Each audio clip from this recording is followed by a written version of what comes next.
Welcome to C45 TV. My name is Abdul Mukwa. This is another interview, of course, we are having it right from E-Generation. This place, it is at Twin Towers. In case you have anything to do with videography, photography, make sure that you visit here. On our video today, here I'm hosting the guest, Antony Njagi, who is an author. Today we want to learn more about being an author. Bro, thank you so much for making time for this conversation. Thank you, sir. Okay, please can you introduce yourself formally to your viewers? Thank you. My name is Antony Njagi. I'm an author. I write on entrepreneurship. I've written 3 books. What Kenyan Entrepreneurs Never Tell You. That's my first book. Then I've done 2 more. The Street Smart Entrepreneur and Thriving Entrepreneurs. Oh, okay. Yes. Now, how did you develop this idea to become an author? I've been in entrepreneurship for the last more than 10 years now. Of course, my course of study in campus was business and management. And so in the course of doing business, I realized that there's a lot that we are not told. There's a lot that we assume. But as I was experiencing how business is done, especially in the Kenyan context and in the broader African context, then I realized that we have some very unique experiences as Africans, and these stories are not told. Because most of us are used to just reading books from the West, which talk about, the high-flying terms in business like government bonds, the money market, return on investment, and what have you. But I realized that not enough stories are told about the African context, how to start, where to start from, how to start when you don't have capital, what resources do we have, what can we leverage from, even the spirit of Ubuntu, because we have a communal aspect of approach to life. How can we leverage on other people's resources as we start business? How can we work with issues like working capital cycle, which is a very simple concept to employ in business, and I've extensively discussed that in the chapter 2 of my first book. So really, I felt there's need for that story to be told, and because of that, the first book came, the second one came, and now we have the third one. Yes. Oh, that's great. Now, how many books have you written so far? I've written 3 books. Of course, there could be 4, but this one that I compressed and redid. Initially, it was how to become a street smart entrepreneur, and then we revised it to the street smart entrepreneur. So if we count that as 1 book, then 3 books now. 3 books now? Yes, 3 books, 10 chapters each, very easily readable. These are books you can read in one sitting. I appreciate the fact that most people don't finish books, so I wrote books that are, a legible font, and written books that are not bulky, but also books that are, written with many stories, stories of entrepreneurial lessons, and stories about experiences of people who are in business and who I believe people can learn from, especially people who are yearning to start, but they don't know how. Yes.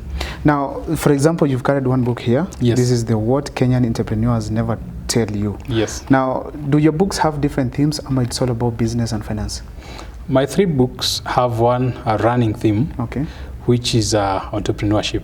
It's a very wide area. And when you look at this first book, it's What Kenyan Entrepreneurs Never Tell You, a guide to starting a business in Africa.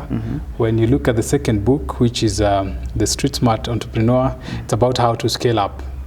And the third one, which is Thriving Entrepreneurs, is the next stage after, starting to scale. Now, how can we now operate in the space of, a thriving business? So they are progressive. This is the first book I wrote.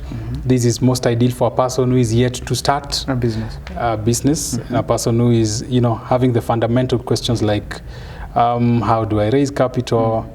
What do I need to know? Should I invest in a business that I don't understand? How do I know whether a business is viable or is a scam? Those are the foundational issues that I've addressed in this book. But now when you go to the next one, We talk of issues like the importance of advertising strategically, the importance of having a surveillance system, the place of the CCTVs, the QuickBooks, the systems, that kind of thing for a person who is now scaling up. And of course, after that, we have the last book, which is Thriving Entrepreneurs, which ends, interestingly, in a chapter which is know when to stop, because many people get into business and they are killed by those businesses. So that we know when should you stop. At what point do you say that now I need to give priority to other areas of life, not just about making money. Yes. So that means your books are very rich, and they can really help the Kenyan economy, particularly considering that it's driven by the private sector. The readers say so. Now, how much do your books cost, and the range actually? And how can they be, maybe if someone wants to buy, how can they find these books? Where can they find them? My books range between 500 and 700 shillings, depending on who is selling. Some of the bookstores that we give, of course we give them the liberty to decide the price, but I would say a cap of 700. But if somebody is especially getting them from me through the number 0725 098 108, it's my WhatsApp number. This is the number I receive calls and texts. 0725 098 108. You can get an autographed copy. But also the books are available online on Amazon, both in hard copy, the 3 books actually, and also in soft copy. The first 2 books, I also have the audio versions of the same. What Kenyan Entrepreneurs Never Tell You, we have the audio version. The Street Smart Entrepreneur, we have the audio version. And part of Thriving also has a bit of audio on the same. So Amazon, personal contact, we also have some stockists like African Book Hub in Nairobi, I think Bethany Bookshop in Kericho, in Nyeri there's Geomax. I mean, but mostly if somebody would wish to have the book, the number 0725 098 108 would be the best place to start from. Then I would guide you on how to get the physical copies, as it were. Okay. Now, let me ask us, there's something you mentioned about Amazon. Amazon, how did you get your books to be sold there? This is a huge company that is doing sales across the world. As an author from Kenya, how did you manage to reach that level? Amazon sells everything. Okay. Actually, when you look at the logo of Amazon, it's A to Z. They sell everything. So they sell whether you're in Kenya, whether in Uganda, whether you're selling a cup, you can still list it on Amazon. So really, it's big and small. Amazon is big and small. You can sell big things, you can sell small. It's more like Gigi, which we have in Kenya. Yes. So the question basically I wanted you to put out is like, if there's an author outside there who has also done a small book with the 1 or 2 and wants now also to use Amazon to sell the books, just that process, despite this person maybe the process outside there, just from you who has experienced it, what's the process to get your book there and at least get it sold? The process is simple. Once you have the book in print, not really in print but typed, when the book is typed and you've done your basic typesetting, you've worked with Grammarly, as it were, and nowadays we even have more AI tools for editing. Once it's properly edited, you just need to log in to Kindle, Kindle, self-publishing, and the next steps are pretty straightforward. You can also use, or I believe you can also watch YouTube videos on how to upload your book on Amazon. It's a very straightforward process, both the aspect of uploading, and it's for free. They don't charge. Because what Amazon does is that when they sell, they retain an amount and they give you the rest. They call it royalties. So really it's the least expensive way. And one other thing, Amazon also helps you because if your book is not fully edited and you've submitted, they'll always give you emails with the suggestions of what you need to edit. So in a way, it also kills 2 birds with 1 stone. It helps you to finish on the editing of the book, but at the same time, you can list your book and publish it for free. All right. Yes. Now, simply, there are those who could be outside there who want to be authors as well. They're yet to write any book, and they wanted to know the process that you took from just having the idea until publication. Could you please share about that?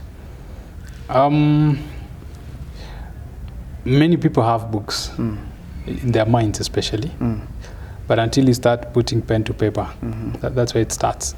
Actually, the rough draft, that which you write with your hand. Because like for me, I started by writing by hand, then paying somebody to type. going through typesetting and employing, a battery of friends to help me through the editing. I remember at one time I was sharing a chapter per 2 friends, one chapter, 2 friends, one chapter, 2 friends.